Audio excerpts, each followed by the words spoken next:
Boa noite, pessoal. Tudo bem? Estão me ouvindo? Como é que estão as coisas? Está funcionando? Tem Boa internet? noite, professor. Tudo bem? Tudo Boa em noite, ordem. professor. Estamos ouvindo, sim. Por que tem tão pouca gente hoje, moçada? Certo, acharam que ia ser só devolutivo, igual das outras matérias. Como que é? Às vezes pensaram que era só devolutiva, igual foi das outras matérias, aí tem gente que não vem, né? Ah, tá. Não, tranquilo. Mas bom, gente, eu nem vou fazer devolutivo. Agora, praticamente todo mundo tira 10 na prova. Questão de marca X, vocês olharem na internet, eu acho que não tem muito o que sofrer com relação à prova. Se alguém tiver alguma dúvida, alguma questão, estou à disposição, mas sinceramente eu acho que não tem, nem vou falar nada, não vou perder tempo falando disso, moçada. Até porque nós estamos fazendo uma revisão, estamos perdendo um monte de tempo com outras coisas, né? Então, na prova, eu acho que todo mundo foi bem. Se quiserem avisar, estamos aqui tendo aula normal. Também, eu acho que não é o caso de vocês, só da outra disciplina, que está tendo. Hoje é dia da segunda chamada. Tá? Então, eu disponibilizei, se alguém precisar, souberem de alguém, alguma coisa, no mesmo dia que está a prova, eu lancei, coloquei embaixo assim, prova de segunda chamada, tal, primeiro trimestre. Se alguém não fez a prova, está lá, pessoal. Procurem, o prazo é as mesmas regras da primeira prova, então vocês têm até amanhã para fazer essa prova. Mas eu acho que na turma de vocês, pelo menos, não foi feito nenhum requerimento na secretaria, tá? Vejam, hoje é uma aula tranquila, né? Eu abri a aula errada. Não abri a aula errada, não. Eu estou na disciplina errada. Só um pouquinho, deixa eu trocar para ver o que eu pensei em colocar para vocês hoje. Aqui. Tranquilo. Então, eu quero terminar, pessoal, se vocês olharem tanto no Moodle quanto lá no Unimestre, já tem a sequência de todas as aulas que nós vamos ter este semestre, tá? Então, eu pretendo falar hoje a respeito de recurso de apelação e agravo. Daí, nós temos embargos da declaração, recurso ordinário, incidente de resolução de demandas repetitivas, na próxima aula. Requisitos para os recursos extraordinários lato sensu. Recurso especial e recurso extraordinário, e daí a gente encerra a questão da revisão e entra no processo de execução propriamente dito, tá? E ainda vamos ter bastante coisa de execução, dentro da execução, conceito, generalidade, princípio, tal. Então já está tudo organizado, já está marcado aqui que vai ter trabalho, pessoal.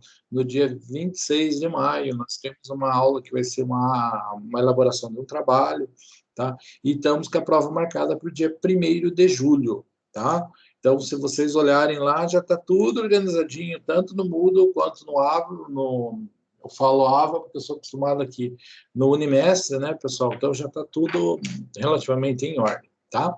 E hoje a gente tem que falar um pouquinho mais sobre a nossa questão recursal, porque eu preciso que vocês fiquem afiados com relação a isso. Não adianta a gente andar, né, dar sequência às coisas sem que vocês estejam com bastante segurança. Na verdade, eu não precisaria fazer isso, mas até a professora Rosângela falou para que eu fizesse, e vocês, todas as oportunidades que tiveram, pediram para que eu revisasse tudo que eu pudesse. Tá? Então, é por isso que a gente está fazendo desta forma. Tudo bem? Então, vamos lá, pessoal. Para todo início de aula, eu coloco o meu contato, que vocês já devem saber. Fica gravado a aula inteira, né, pessoal? Você veja, existe um questionamento. Mas é para gravar aula, não é para gravar aula, a aula não é EAD, os alunos têm que comparecer, a aula é assíncrona, simplesmente tem que assistir e tal. Então, para não ter essa encheção de saco, pessoal, o que eu faço? Eu gravo a aula e sigo a orientação. Daqui a pouco eu faço a chamada. Se alguém tiver dúvida, eu gravo até o momento que eu estou fazendo a chamada ali, você vai ver como que foi feito, como que não, por quê, tal, toda aquela situação. Então, para evitar qualquer injeção de saco, reclamação, porque, sabe, né, aluno, né, como diz o professor Jefferson, o professor que vocês devem conhecer, aquele bem velhinho, né, aluno é forninho de fazer diabo, né, pessoal? Você deixar, ele vai ele ferrar. Então, a gente tem que se cuidar. Então, vamos lá. Também, sempre que eu venho falar... Tá pesado o meu computador hoje. Eu falo dos pressupostos recursais. Deixa eu dar uma apago, fechar algumas coisas aqui que eu acho que talvez melhore, tá? Tá, deixa eu ver se tem mais alguma coisa que eu posso apagar isso também. Tá. Teoricamente, não tenho tantas coisas assim abertas, pessoal, senão passa tão pesado. Tá, vamos ver se vai fluir naturalmente agora, tá?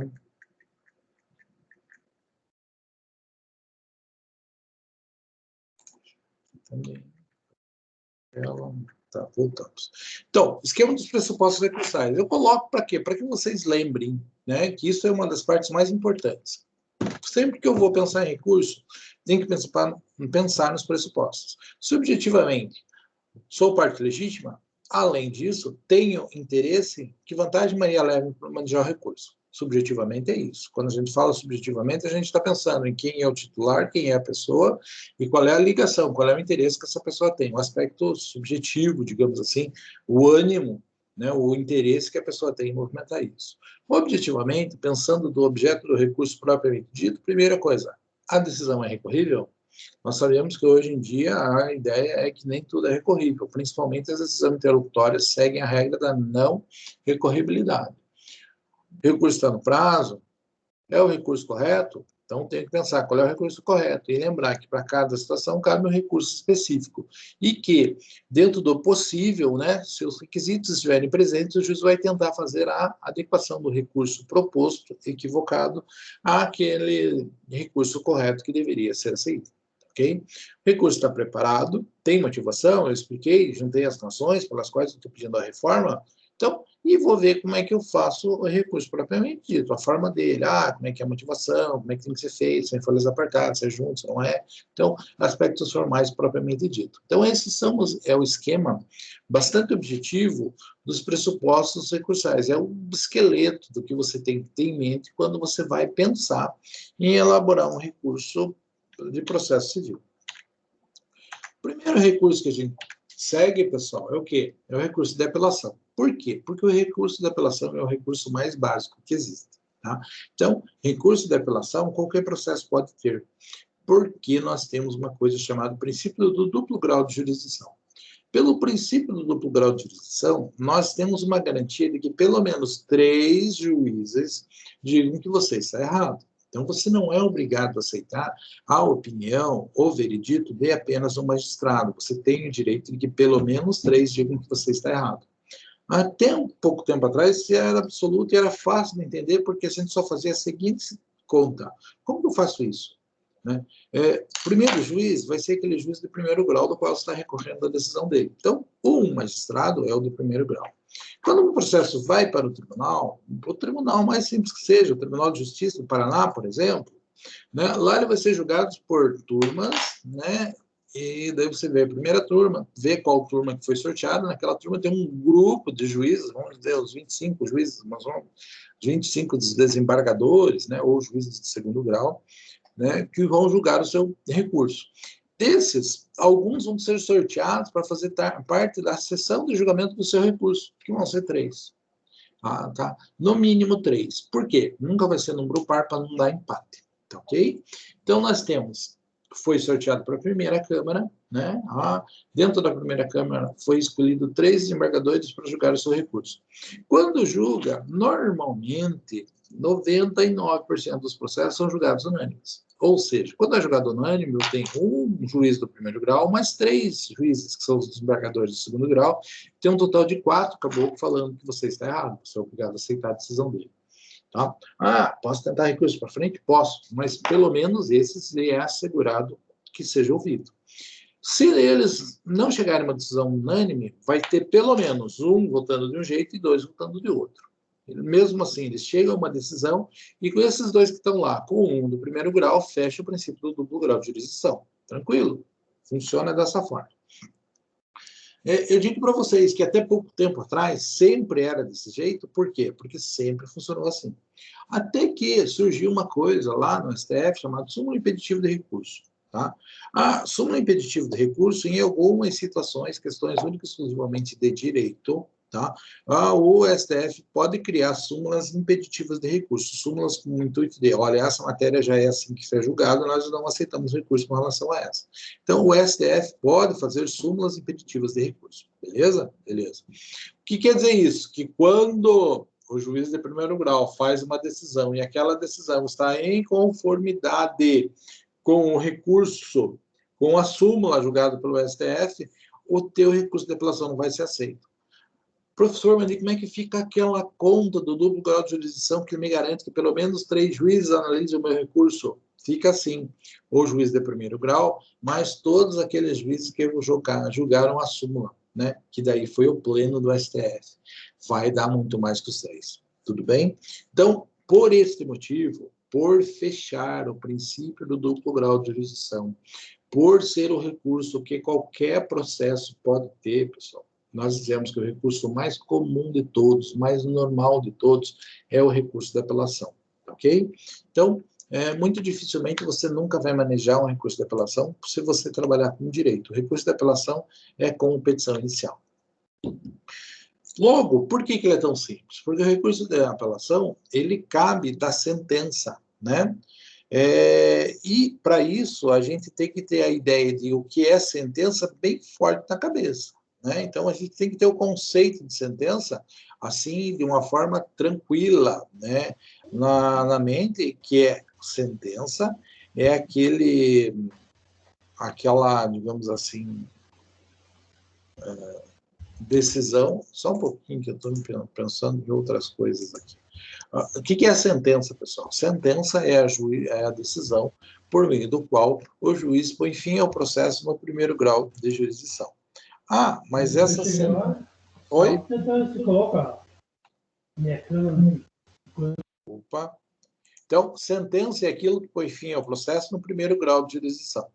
A gente trabalha um pouco com relação a isso, que vocês vão entender isso, pessoal, quando tiverem trabalhando com a questão do processo de execução. Né? Então, quando a gente chega no processo de execução, a gente entende que o processo sofreu uma grande alteração no ano de 2005 e que nós mudamos, inclusive, o conceito de sentença, propriamente dito, porque nós sempre chamamos sentença aquilo que põe fim ao processo no primeiro grau de jurisdição. E a partir de 2005, como o processo não acaba mais, ele continua, só entra na fase de execução, nós dizemos que sentença é aquilo que põe fim no processo no primeiro grau de jurisdição na fase de conhecimento. Okay? Então, dessa decisão que acaba com o processo na fase de conhecimento, cabe o recurso de apelação. Então, é o recurso mais comum de todos, bem tranquilo, mais frequentemente utilizado, que fecha o princípio do duplo grau de jurisdição, independente do tipo de sentença, porque nós vamos ter sentenças terminativas, que é aquela que põe fim ao processo sem julgar o mérito, dizendo assim, olha, você não preenche os requisitos para pedir isso, você não é parte legítima, extingo e não vou analisar o mérito da questão, com a sentença terminativa, ou aquela sentença definitiva, que é aquilo que efetivamente você quer, que é aquilo que está dizendo, você tem direito a isso que você pediu ou não, ok? Então, e deste decisão judicial, cabe sempre o recurso de apelação. A exceção é isso a regra, tá, pessoal? Só para não ficar diferente, o Edir não falou isso. Existem 2 exceções, pouquíssimas, né? Mas pode ser que exista até alguma outra coisa em leis específicas, né? Em leis esparsas. Mas nós vamos dizer que na lei da execução fiscal, contra sentença que julga embargos de pequeno valor, é cabível embargos infringentes. Dentro do processo civil, embargos infringentes não existe mais, pessoal. Tá? Mas na lei de execução fiscal, perante o juiz de primeiro grau, quando é pequeno valor, cabe embargos infringentes. Só nesta situação, só na lei de execução fiscal. Beleza? Beleza. Então, existem embargos infringentes ainda? Não no novo Código de Processo Civil, mas existem embargos infringentes no processo penal. Tranquilo? Existia antes do Código de 2015, hoje não existe mais. Mudou a sistemática de julgamento do recurso de apelação para deixar de existir o recurso de embargos infringentes aqui. Tá? Cabe a explicação? Né? Não vou explicar aqui, vou explicar mais para frente. Na lei de falências, também, pessoal, aquela primeira decisão, que é a chamada sentença que decreta a falência, o que cabe dela não é o recurso de apelação, e sim o recurso de agravo. Mas aqui não é uma exceção. Por quê? Aqui o que está errado é o nome dado à decisão. Por quê? Porque o que é um processo de falência? O processo de falência é uma execução concursal. O que eu quero dizer? É uma execução de várias pessoas executando um comerciante, uma empresa. Ok? Então, o que vai fazer por meio do processo de falência? Você vai pegar todos os bens do falido, vai vender e vai ratear o que sobrar entre seus credores. Beleza? Beleza. Normalmente não sobra nada, paga o fisco boa. Tá? Mas é assim que funciona. Paga os credores trabalhistas, paga o fisco, não sobra nada. Mas esta é a ideia da falência. Na verdade, ele é uma forma mais justa possível de acabar com uma empresa desta forma. Pensem comigo, o recurso que cabe de apelação é o recurso que cabe da decisão que põe fim ao processo. E o recurso de agravo do instrumento é o recurso que cabe das decisões interlocutórias. Decisões interlocutórias importantes, só aquelas mencionadas na lei, não é de qualquer coisa que cabe. Tá? Mas quando a decisão está no meio do processo, o recurso que cabe é o recurso de agravo. Quando a decisão está no fim do processo, porque acabou o processo, o que cabe é o recurso de agravo. Vejam, falência. Quando é decretada a falência, o recurso que cabe é o agravo do instrumento. Lógico. Por quê? Porque essa decisão não acabou com o processo, começou com o processo. Então, é uma decisão interlocutória. Então, por mais que chame-se a sentença declaratória de falência, que na verdade também não é declaratória, é constitutiva de um processo, né? Então é um termo completamente equivocado, mas consagrado no direito, sentença declaratória de falência. Ela não é uma sentença, porque é uma decisão interlocutória, e ela não é declaratória porque ela constitui uma realidade diferente, a natureza dela é constitutiva. Então, dessa decisão interlocutória constitutiva, que nós chamamos equivocadamente sentença declaratória de falência, cabe recurso de agravo do instrumento. Por quê? Porque ela está no meio do processo. Eventualmente, se esta mesma decisão é improcedente e ela não aceita o processo de falência, o que acontece com isso? O processo acaba, porque foi aceito o pedido de falência, o processo acabou. Daí, essa mesma decisão chama-se uma sentença. Daí, o recurso que vai caber é o recurso de apelação. Tranquilo? Mas é só para a gente entender quando que cabe uma coisa e quando que cabe a outra, coisa que vocês já sabem, né? Voltando a falar apenas da apelação, requisitos de admissibilidade, os mais simples do mundo, tá, pessoal? Os requisitos, assim, bem básicos. Primeiro, tem que dar no prazo. Qual é o prazo? 15 dias, tá? Preparo, tem que ver a lei estadual, tá? Ah, se eu estou no São Paulo de um jeito, se eu estou no Paraná de outro jeito. Então, eu tenho que me preocupar com isso para ver quais são as condições, o que tem que pagar. Ano passado a gente tinha parte de remessa, parte de retorno.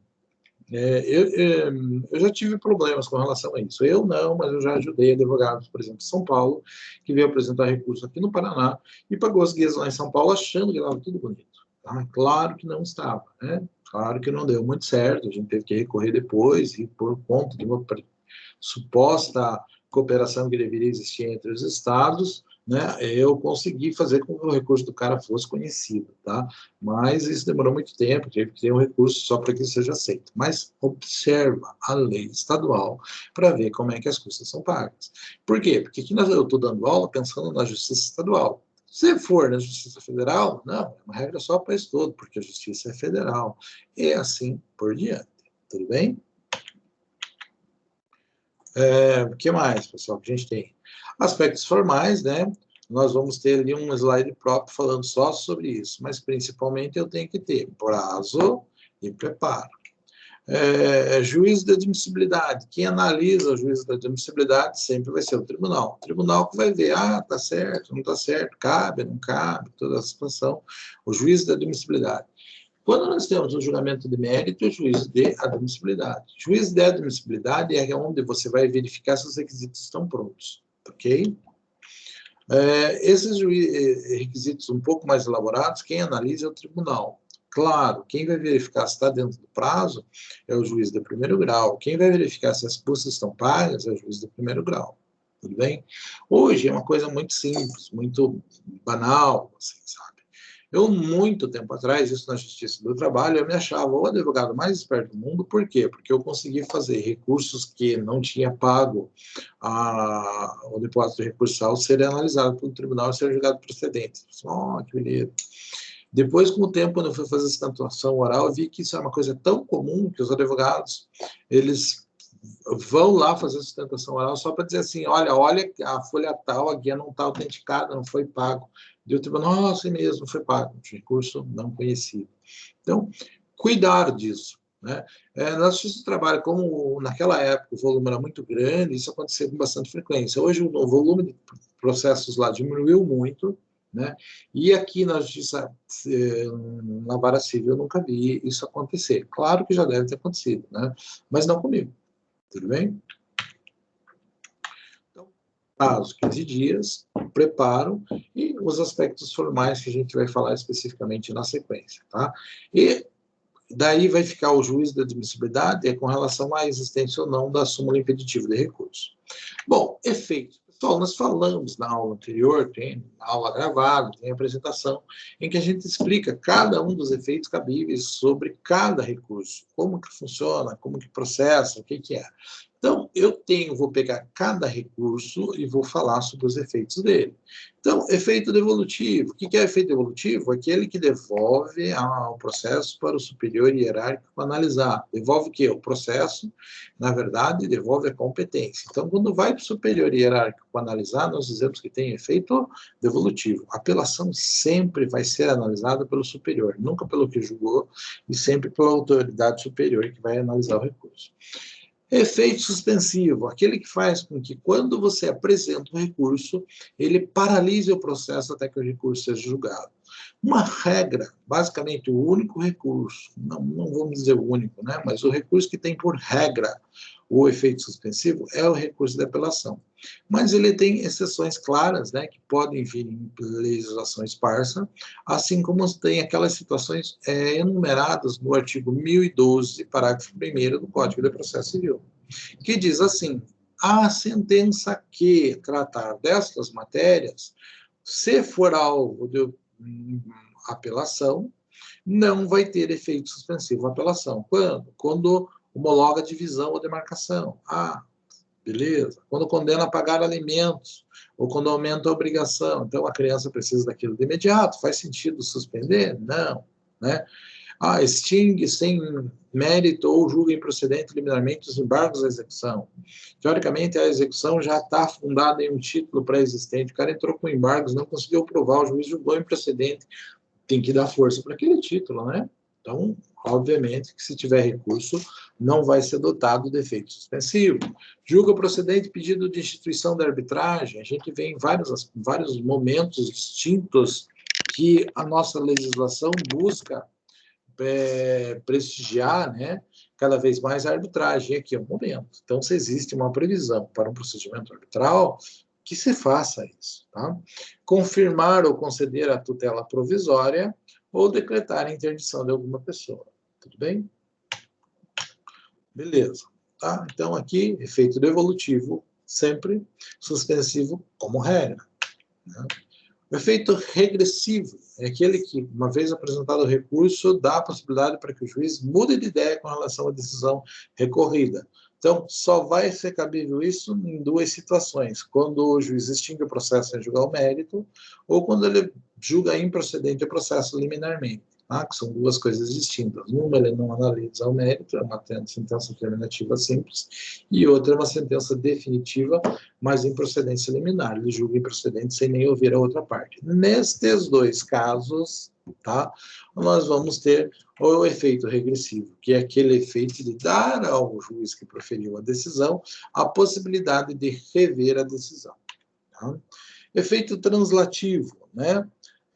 Toda apelação é dotada de efeito translativo, ou seja, devolve todas as matérias de ordem pública para que o tribunal analise. Eventualmente, coisas que nem foram tratadas no recurso, pessoal, podem ser analisadas pelo tribunal. Por quê? Porque se for em matéria de ordem pública. Ok? Então, efeito translativo. Basicamente, todos os recursos têm, só não tem recurso especial e recurso extraordinário. Ok? Efeito translativo. E efeito expansivo, eventualmente, dependendo do conteúdo, do recurso, das situações, das peculiaridades do caso concreto, nós vamos dizer que a apelação, sim, ela tem efeito expansivo porque ela pode eventualmente mudar o conteúdo de um julgado e ela pode abranger mais coisas, né?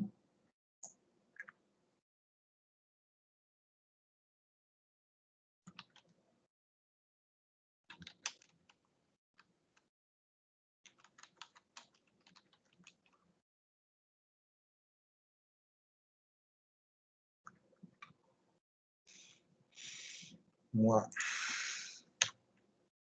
O que mais que eu posso dizer com relação ao recurso de apelação? Qualquer coisa, dúvida, vocês já tiveram essa matéria, pessoal, pergunte, fale alguma coisa, tá?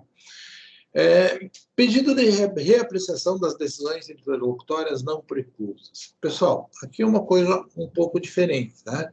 Então, primeiro, antes do Código de 2015, a gente tinha o recurso de agravo, né? A gente tinha agravo de instrumento e agravo retido.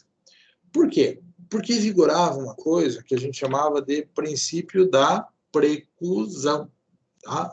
Então, o que acontecia? Qual que era a regra vigente no código anterior? No código anterior acontecia alguma coisa no processo. O juiz tomava alguma decisão no processo.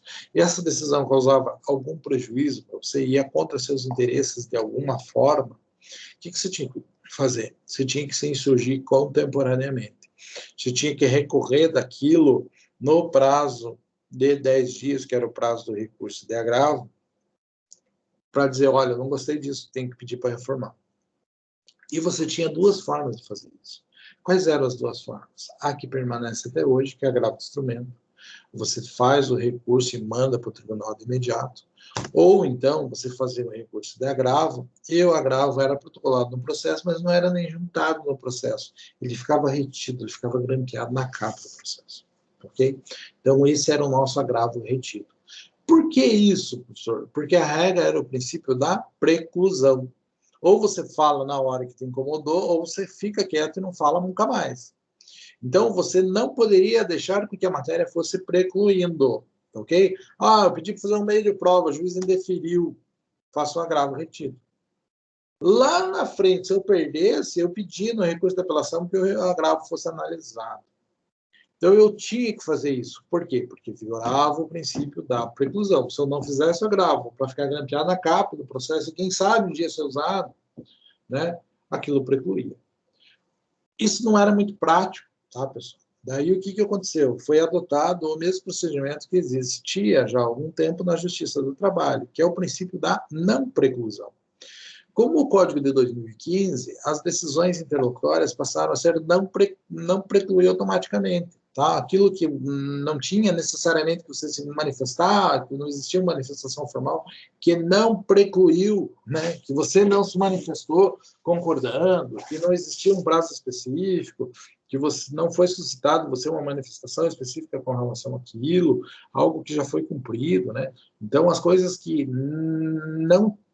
você não se manifestou com relação a isso, elas não precluem mais. Então, você pede para fazer o meio de prova, o juiz indefere, paciência, o juiz indeferiu. Lá no quando você vai fazer o recurso, quando sai a sentença, perdi. Perdi por quê? Porque o juiz não deixou para fazer aquela meio de prova lá.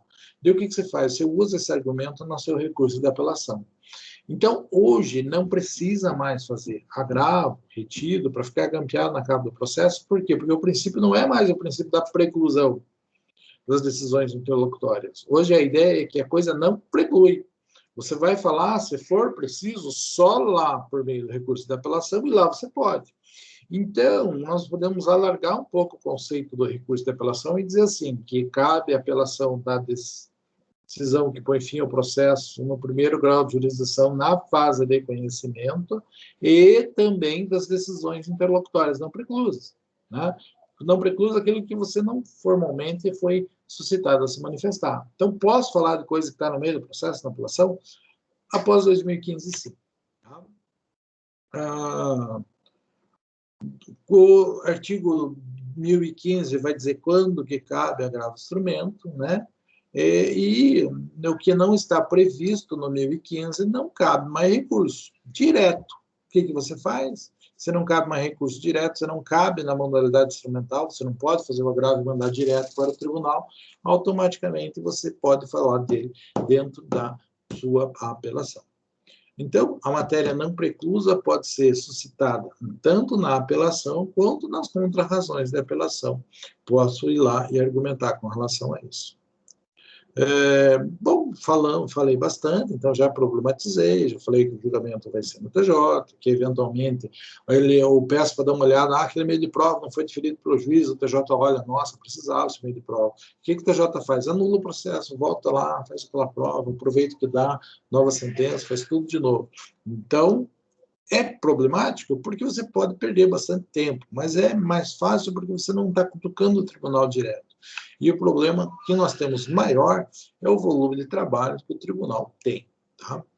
Então, tratamos disso aqui. Né? Depois eu gostaria que vocês comentassem o que vocês entendem, o que vocês sabem, o que vocês já viram falar com relação a isso. Tá? Porque, não, eu ia tirar uma fotinha aqui, mas eu fiz uma cara de bicho. Né?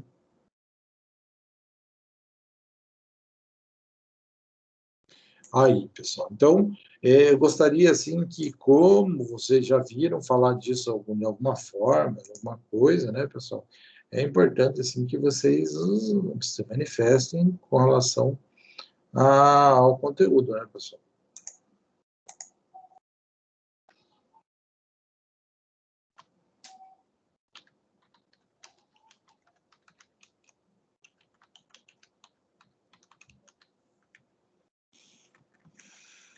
Vamos lá. Tá? O que mais que eu tenho com relação ao recurso de apelação? Posso inovar na apelação? A regra não, né, pessoal? Por quê? Porque eu trabalho com aquilo que foi colocado na fase postulatória do processo. O processo tem fases, né, pessoal? Fase postulatória, onde se faz os pedidos e onde se apresenta a defesa, né? Onde se postula.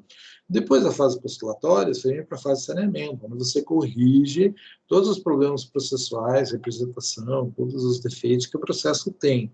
Depois você vem para a fase instrutória, onde você produz as provas, fase de instrução, que se encerra com a audiência de instrução e julgamento, onde é proferida a sentença. Na sentença, nós temos a fase decisória. Após a fase decisória, nós temos única e exclusivamente o que nós estamos tratando agora, que é a fase recursal. Na fase recursal não se inova, né? Então, eu não vou inovar, eu vou inovar no processo lá na fase postulatória. Lógico, né? Se for matéria de ordem pública, aquela que o juiz pode conhecer de ofício sem que ninguém tenha que provocar ele, esse tipo de coisa sim, né? Então, após a propositura do processo, o que eu posso ter de novo, se for matéria de ordem pública? E, eventualmente, se acontece algum fato constitutivo, modificativo ou extintivo do direito do autor que influa no mérito da causa após a propositura da demanda, após ter feito inicial, após ter feito contestação, essas coisas podem ser trazidas também. Ok? Fora isso, não, pessoal. A regra é que a apelação não é feita para inovar no processo, para modificar o processo. Tranquilo?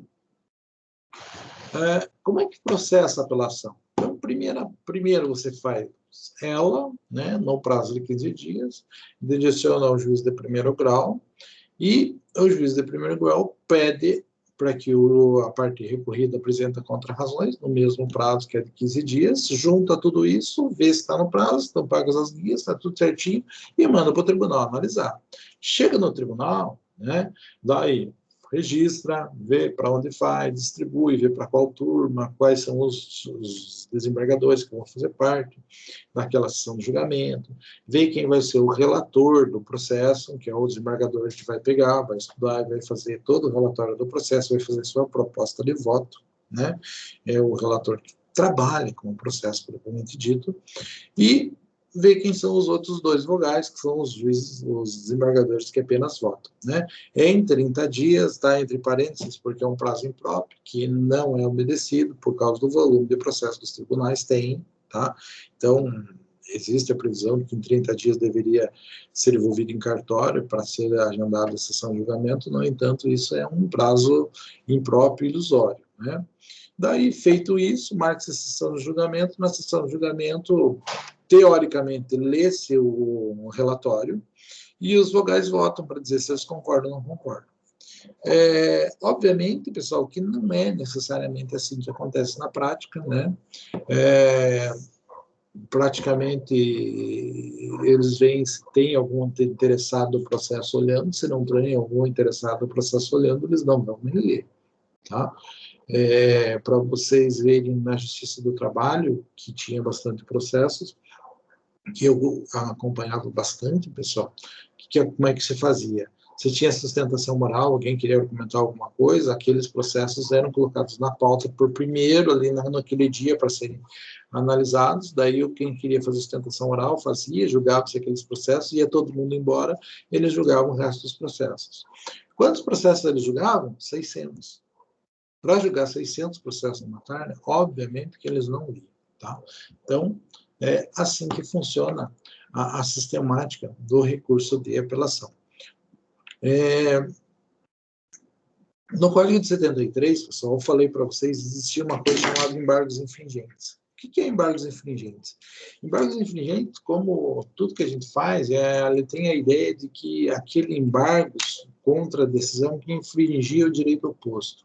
Ou seja, quando o tribunal mudava a decisão do juiz de primeiro grau, aí que a gente tem que entender o infringente, né? Infringiu, mudou aquela decisão que tinha sido colocada no processo. Então, quando muda-se no tribunal a decisão anterior, né, e ainda essa decisão não é unânime, então, vejam, o juiz daqui julgou de um jeito, eu faço recurso, chega lá no tribunal dos três, 2 julgam de um jeito, um julga de outro. Neste caso, cabe o quê? Embargo infringente, porque foi mudada a decisão e não foi unânime a decisão. Isso era sistemático do Código 73. Isso é sistemático que cabe ainda no processo criminal. No processo civil não cabe mais. Tranquilo? Então, não existem mais embargos infringentes. O que a lei fez para tratar isso? Criou uma nova sistemática, colocando o artigo 942, que diz que, necessariamente, quando a decisão não for unânime, vai ter que se chamar um grupo maior, vai ter que chamar o pleno, vai ter que chamar a turma toda para julgar aquilo de uma vez só. Então, para que eu não fique parado com uma decisão não unânime, se tomarem uma decisão não unânime, eles têm que remarcar a sessão para um grupo maior de desembargadores tomar aquela decisão. O código não especifica muito bem de quem é esse grupo maior, porque isso é uma decisão que cabe ao tribunal, dentro do seu regimento interno, dizer quem que vai ser o competente para tirar a dúvida no caso desse empate, dessa decisão não unânime, no caso da apelação. O que é importante só mencionar aqui é que o artigo 942 criou uma nova sistemática do julgamento do recurso da apelação, porque substituiu os existentes até então embargos infringentes. Tá? Hoje não existe mais este recurso. Tudo bem? Porque quando a decisão não é unânime, automaticamente já se toma uma decisão para sair da decisão não unânime. Tá? Então, nós vamos ter, no caso de indeferimento da petição inicial, antes da citação do réu, o que acontece de especial no processamento, pessoal? Né? Tem um prazo, que daí não é 15, é 5 dias, para que o juiz se retrate. Quando é apresentado o recurso de apelação. É a mesma coisa que eu falei para vocês, ao falar lá do efeito regressivo, eu estou falando aqui de novo, que quando o juiz indefere a petição inicial, o juiz pode mudar de ideia no recurso de apelação, tá? Quando ele faz a mesma coisa da improcedência de plano, também é um caso onde o juiz, e eu apresento, o juiz julgou improcedente de plano, ou seja, não chegou nem a intimar a parte contrária, já deu seu pronunciamento com relação àquele negócio, dizendo não está certo, não está legal, eu julgo improcedente. Quando ele julga improcedente, ou quando ele não aceita a petição inicial, nos dois casos, e alguém apela dessa decisão, por que acaba o recurso da apelação? Porque pôs fim ao processo no primeiro grau. Tanto faz se foi a sentença terminativa ou a definitiva. Tá? O juiz, e foi apresentada a apelação, como ela é apresentada perante o juiz, querendo intimar a parte contrária, para fazer contrarrazões, tudo, ele toma conhecimento disso. Nestes casos, é dado ao juiz a possibilidade de, em 5 dias, retratar-se, mudar-se da decisão.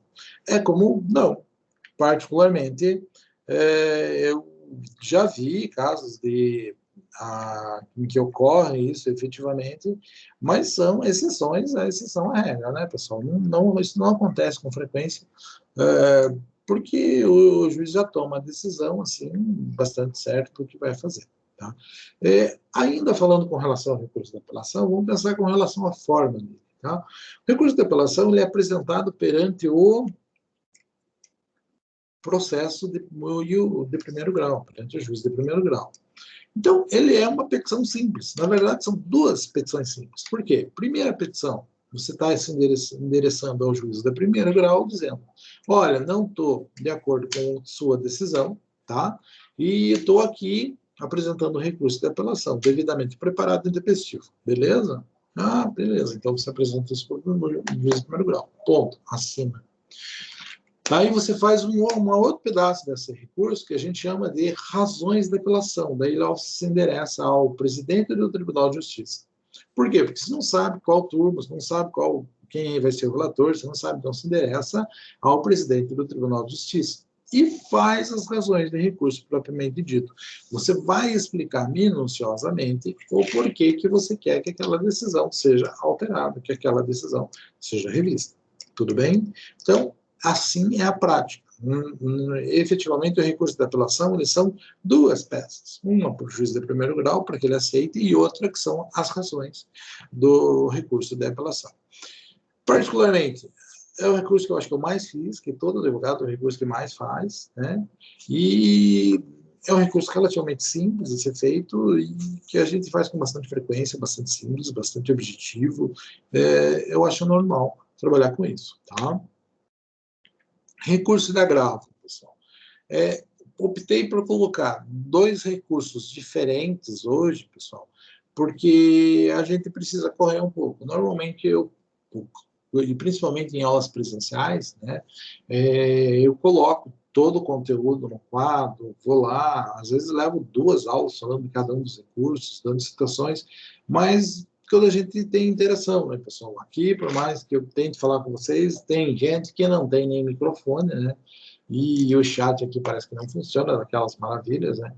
Então, a aula fica um pouquinho a desejar. Tá? Então, eu acabo fazendo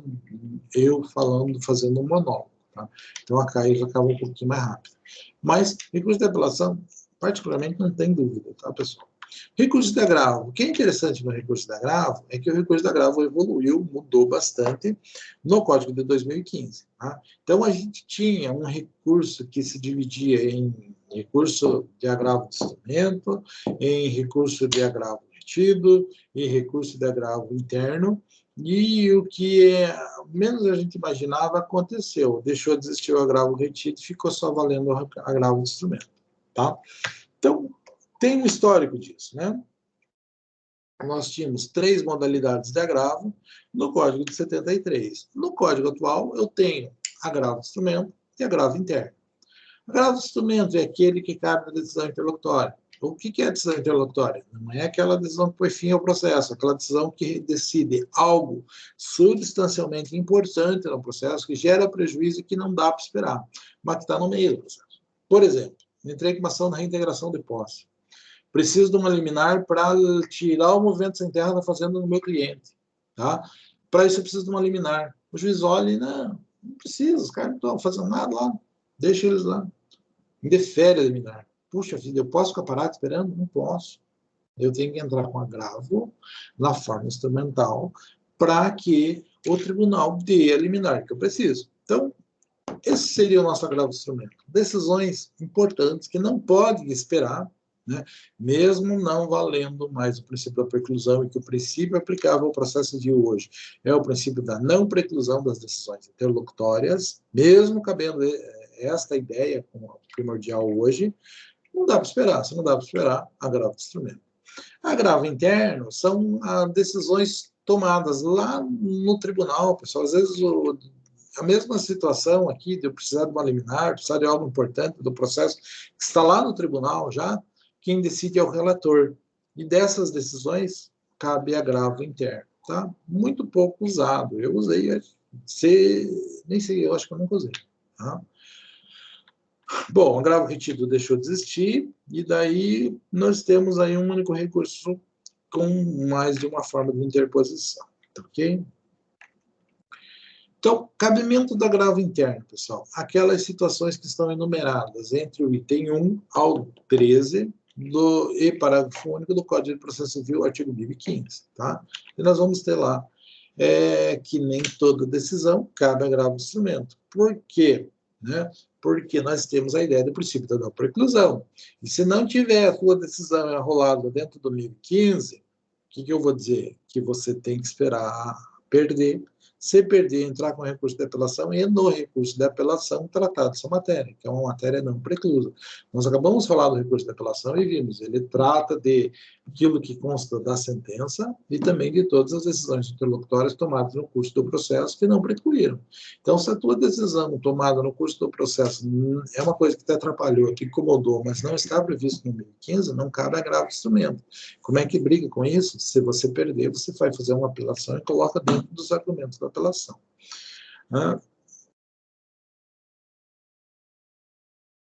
Então, aqui é o que eu acabei de explicar, né?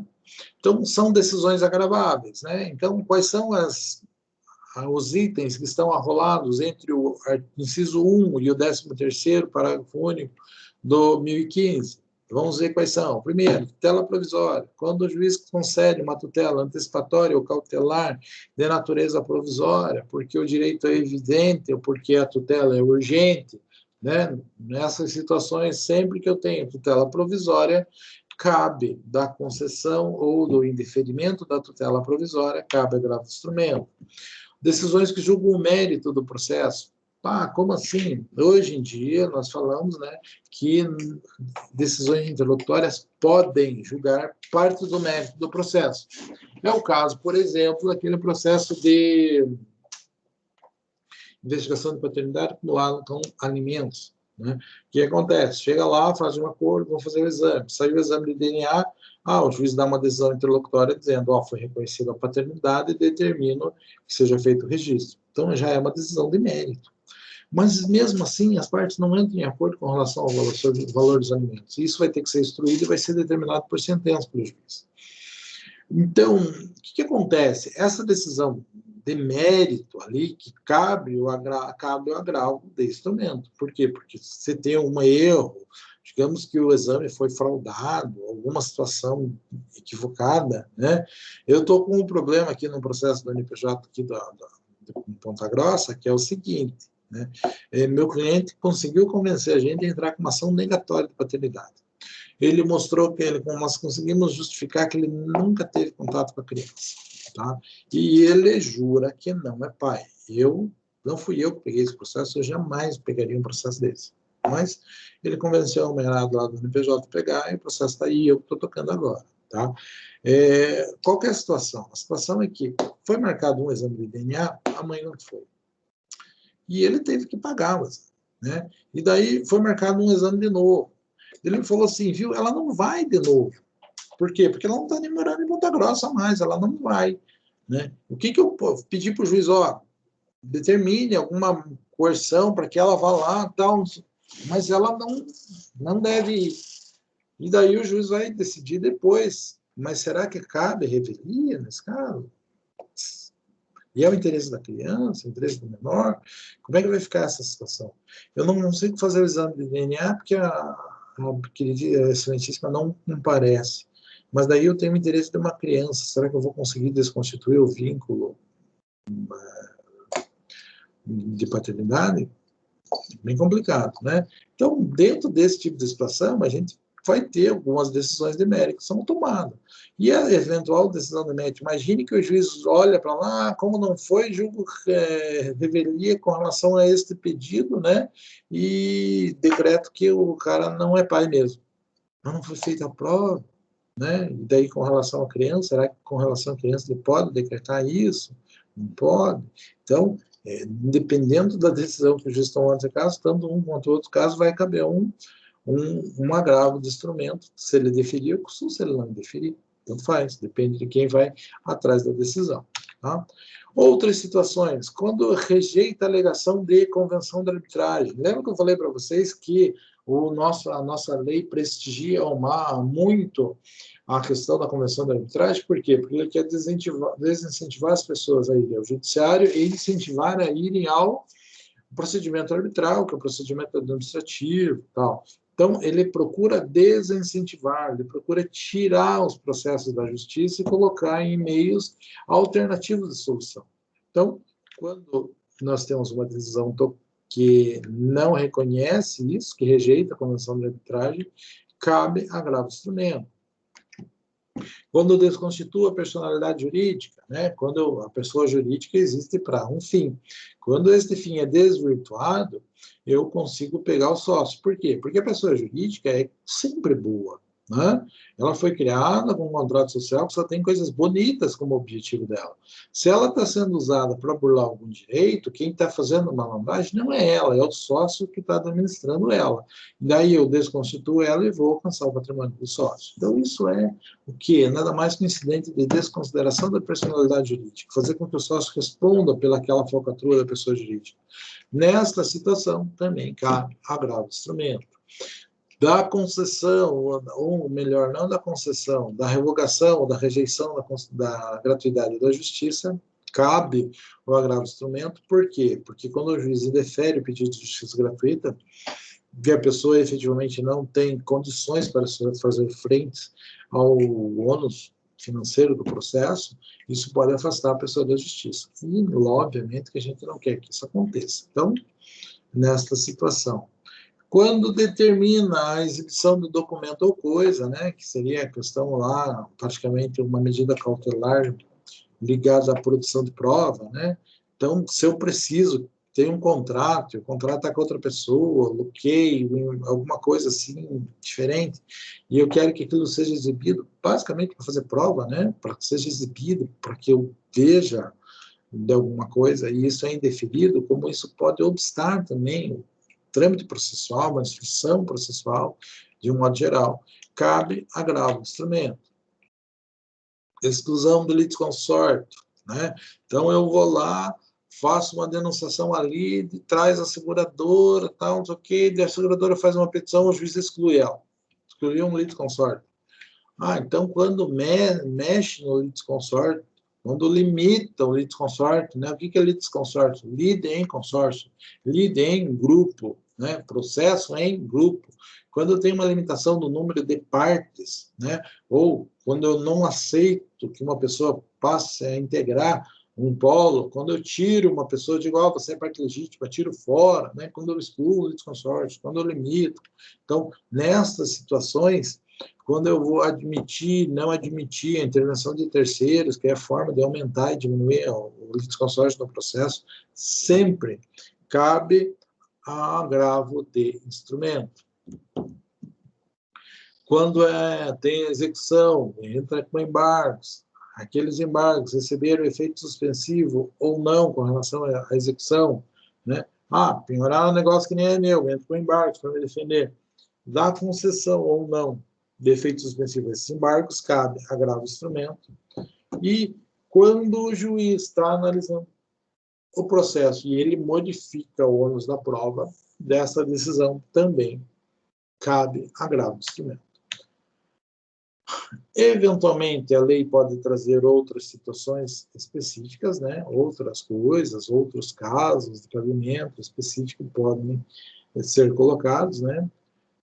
Ou situações onde você tem um grande perigo, um grande dano, você pode justificar e pleitear também. Mas a ideia foi o quê? Né? Sempre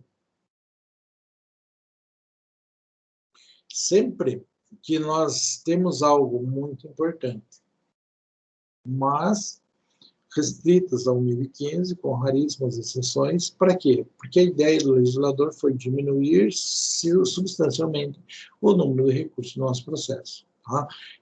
Existe a ideia muito clara de que quem tem dinheiro contrata um bom advogado e o advogado enrola. Né? E a justiça só é justiça se ela for feita no tempo correto. Se demorar muito para acontecer, ela já torna-se uma injustiça. Ok? Então, esta é a ideia. Né? Eu, como advogado, gosto daí do conforto de ter vários recursos disponíveis. Mas como cidadão de bem, pessoal, o ideal é que realmente tenha fim às coisas. Vejam lá, pessoal, o parágrafo único ainda do 2015 diz ainda, né, que cabe agravo de instrumento contra as decisões interlocutórias proferidas na fase de liquidação ou cumprimento de sentença. Então, vai ter a sentença, se não for cumprido voluntariamente, isso vai ter que executar, você vai entrar na fase de cumprimento. E, eventualmente, pode acontecer coisas nesta fase de cumprimento que você não concorda. Ah, vamos penhorar o negócio do teu cliente, que é impenhorável. Você tem que ter para quem chorar. Você usa também um agravo de instrumento para chorar dessas decisões que você não concorda, né?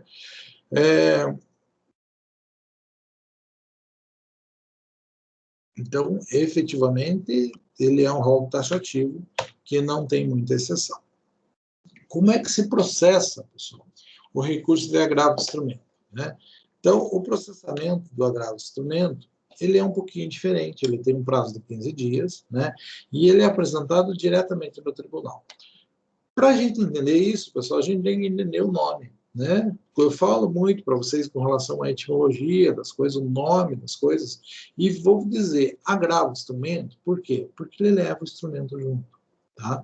Quando você faz um recurso de apelação, você faz duas peças, uma para o juiz de primeiro grau e as razões para o juiz de segundo grau. Protocola tudo junto no mesmo processo. Por quê? Porque está tudo junto ali. Quando chegar lá no tribunal para analisar, vai ter todo o processo ali. Estou dando aula pensando no processo físico, mas no processo eletrônico não muda absolutamente nada, ok? Então, está tudo ali. Quando que veio a ideia do recurso de agravo de instrumento? Tá?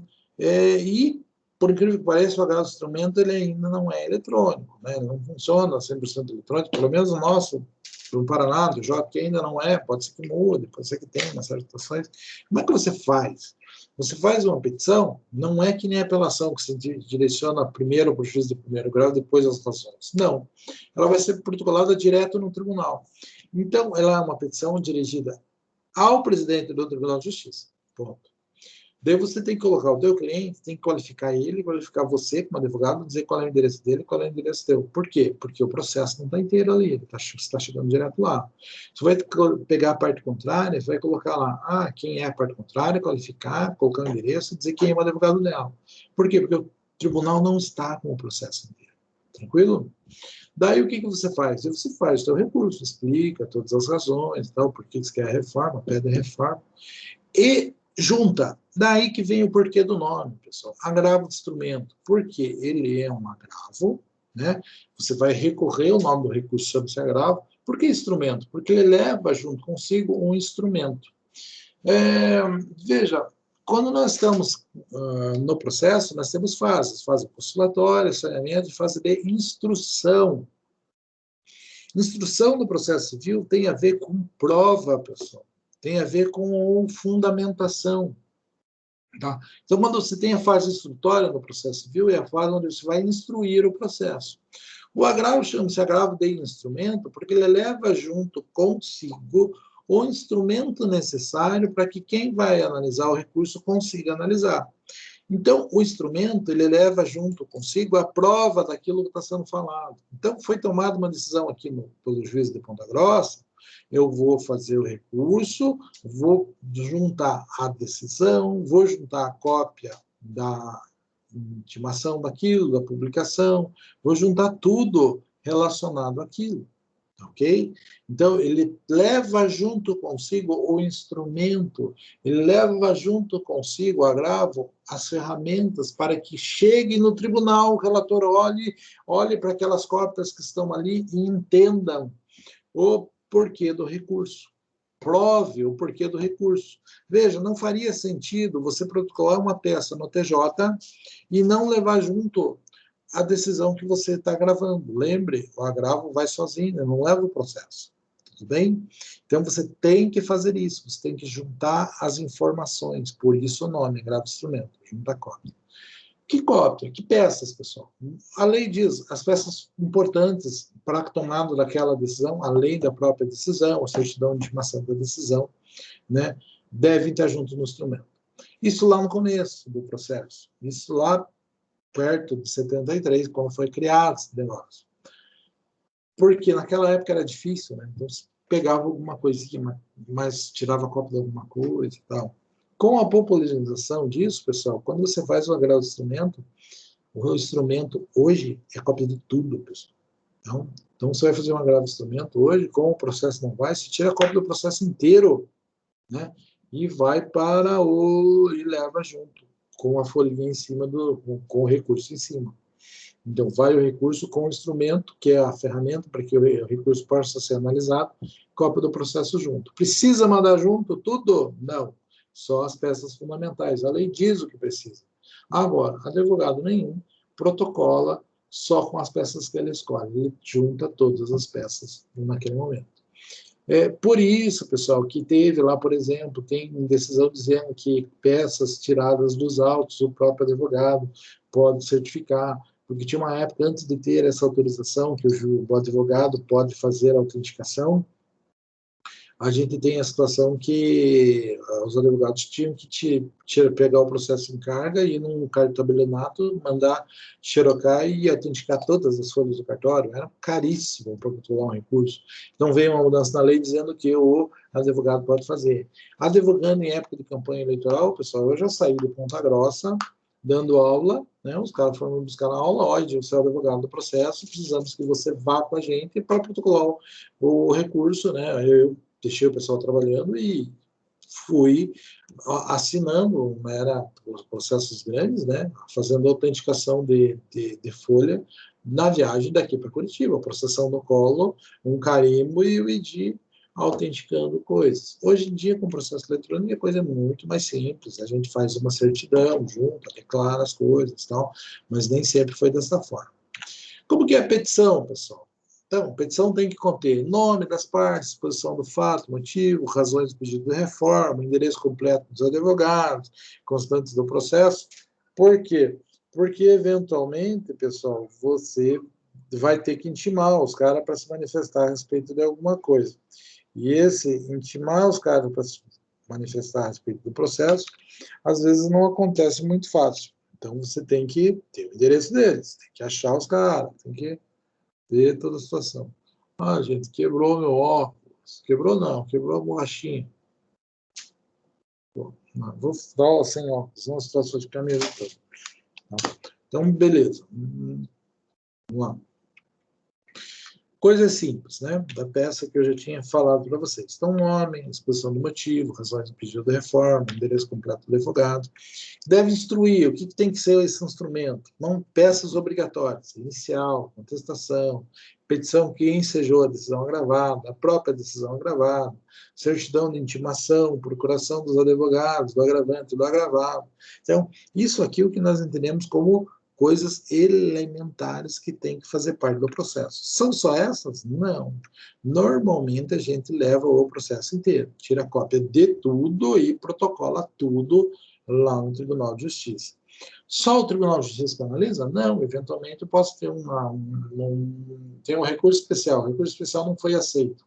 Puxa vida, o recurso especial não foi aceito, eu quero que ele seja aceito, eu vou agravar a decisão que não aceitou o recurso especial.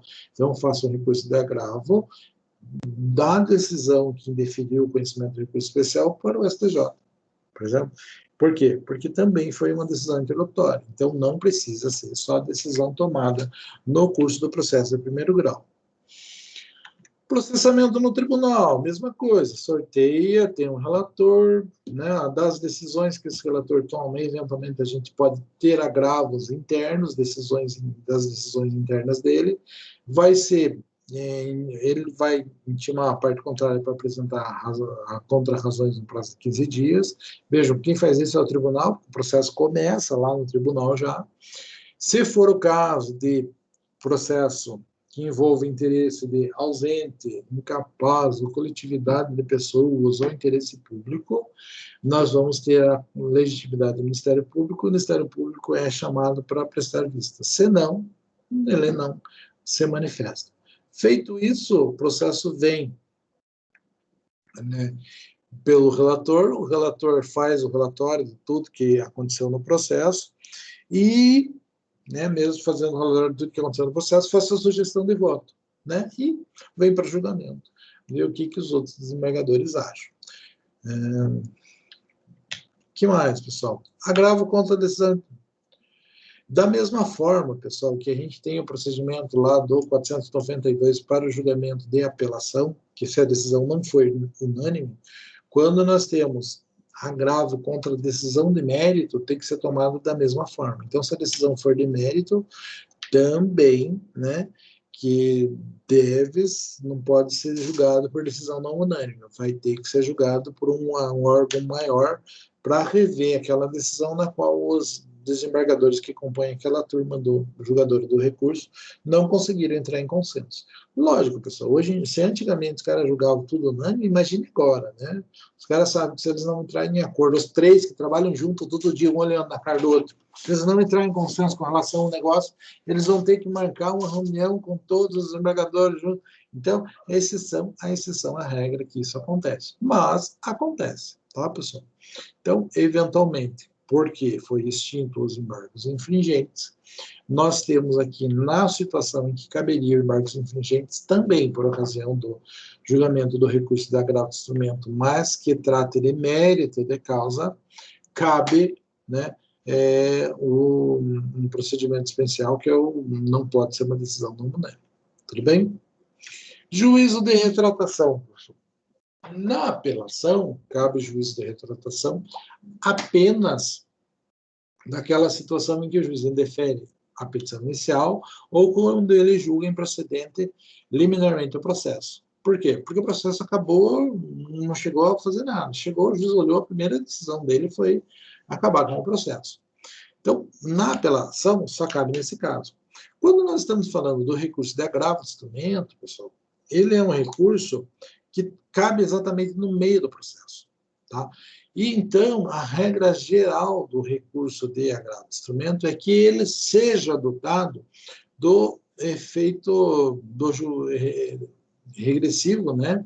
Que é o juiz de retratação. Por quê? Porque a decisão está no meio, o juiz tem total liberdade para fazer isso. Na apelação, não, o juiz acaba com o processo, daí vem a apelação. Acabou a função do julgador do juiz.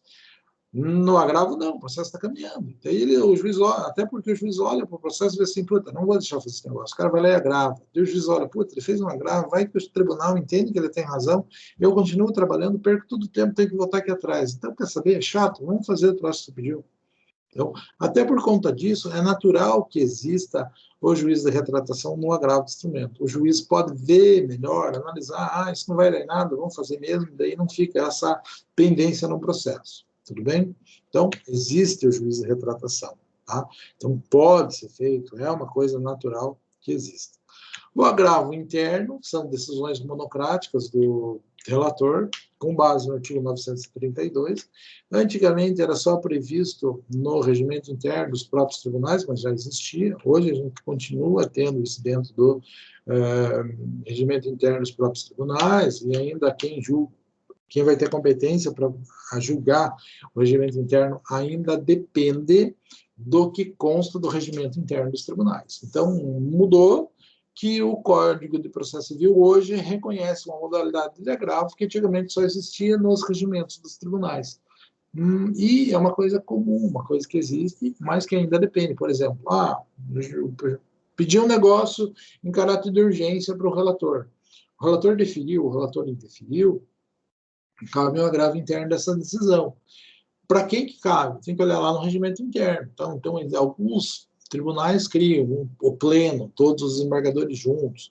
Há outros que sessão de dissídios não sei o quê, sessão não sei na onde, a turma especial não sei disso. Então, são as funções que o tribunal cria para determinados órgãos colegiados, determinados grupos de desembargadores que existem dentro da sua atuação. Tranquilo, pessoal? Vejam, foi realmente...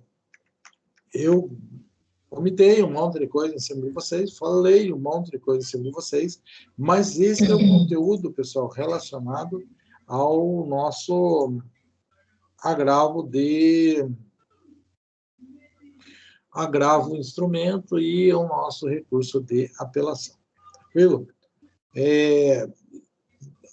Algum comentário, alguma dúvida, pessoal? É um tema que, ao mesmo tempo que é fácil, ele suscita algumas dúvidas, alguns questionamentos, alguma coisa que vocês tenham dúvida, alguma coisa que vocês tenham visto falar de forma diferente, que vocês acham que vale a pena comentar? O que vocês me dizem? Por aqui está tudo tranquilo. Tranquilo? Então, beleza. Bom, então vamos fazer, diga.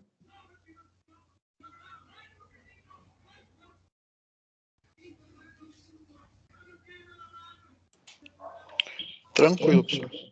Tranquilo. Pessoal, vamos fazer assim, vamos fazer então chamada. Vou fazer chamada, tá? Vou colocar aqui no quadro, no quadro não, né, pessoal? Na tela, para vocês poderem acompanhar e me ajudar.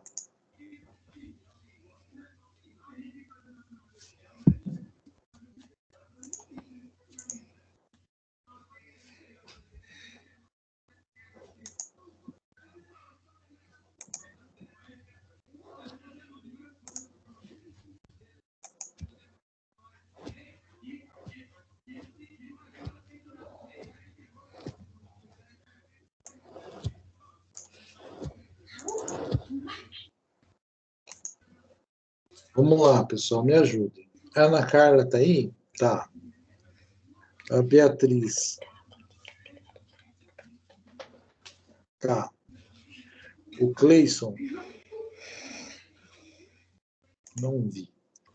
Tá. Cristiane. Também não vi. A Cris está ali, professor. Cris, tá? Eu tô, professor.